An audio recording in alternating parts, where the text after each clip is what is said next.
You're watching live coverage from RJD News. Thank you for contributions from viewers like you.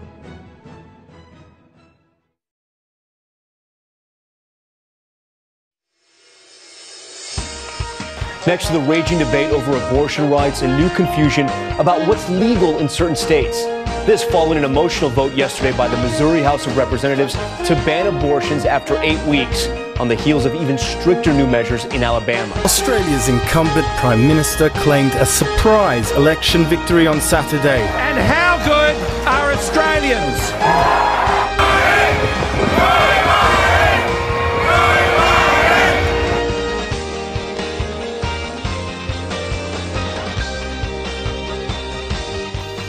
Good morning, Buffalo and the world. Demonstrations took to the streets of Vienna on Saturday to protest against the political scandal known as Ibiza affair, and also Vice President Mike Pence weighs in as Missouri becomes the 8th state to enact strict new abortion rules. While Australia's opposition has conceded defeat in the country's national election, Scott Morrison has pulled a win. And much more is going to be coming up in RJD News this morning. Hopefully you guys seen my most recent video, which was a video about Tati Westbrook and her problems with James Charles. But here's another episode of RJD News.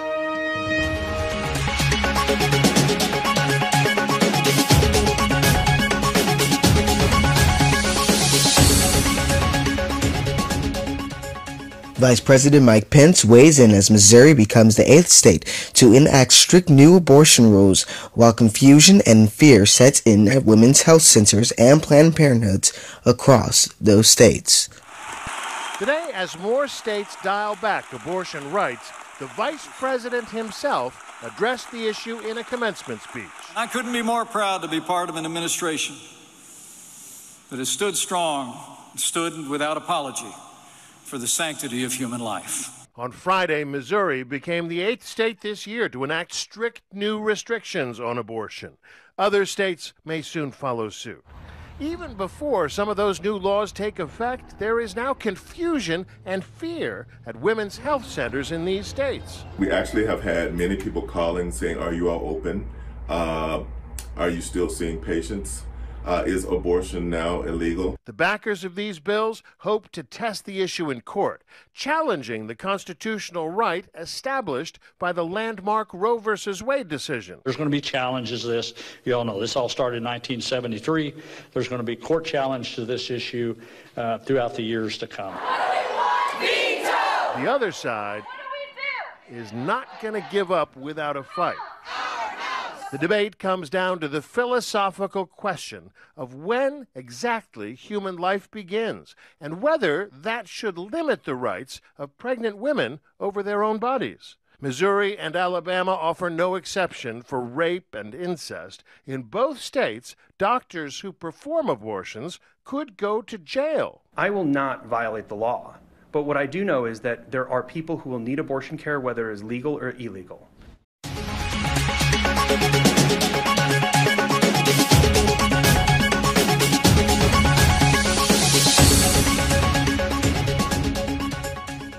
Demonstrations took to the streets of Vienna on Saturday to protest against the political scandal known as Ibiza affair, after a video appeared to show the far-right politician Heinz Christian Strache promising public contracts to fake Russian backer in return for campaign help.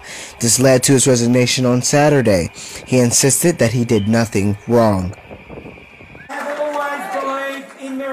Australia's opposition has conceded defeat in the country's national election, despite polls predicting the vote would result in a change of government. Scott Morrison has pulled a win. This is the best country in the world in which to live. Polls and betting markets had predicted the centre-left opposition Labour Party would seize power. But Scott Morrison's Liberal Party-led Conservative coalition defied expectations by holding on to a string of outer suburban seats in areas where demographics closest resemble America's Rust Belt.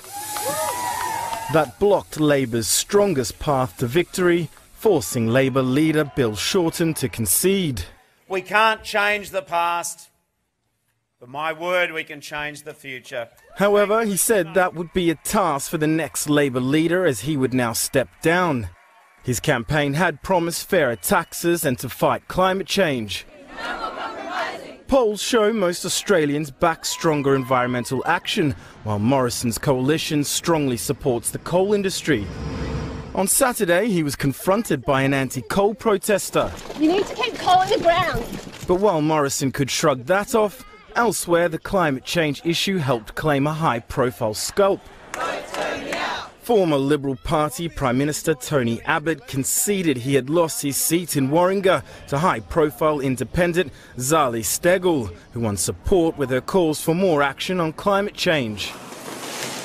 Several seats are still too close to call, and the final result may not be known for some time. Thank you for joining us today on RJD News this morning. Hopefully you can see us on the next episode. Please go watch our latest episodes of RJD News on our RJD News playlist on the Rashid Day channel. Also go check out any of our other videos on RJD recent vids on that playlist. Go check it out. I hope you guys really enjoyed this episode of RJD News Morning. Thank you for joining us, and make sure you check us out on the next one. Stay tuned.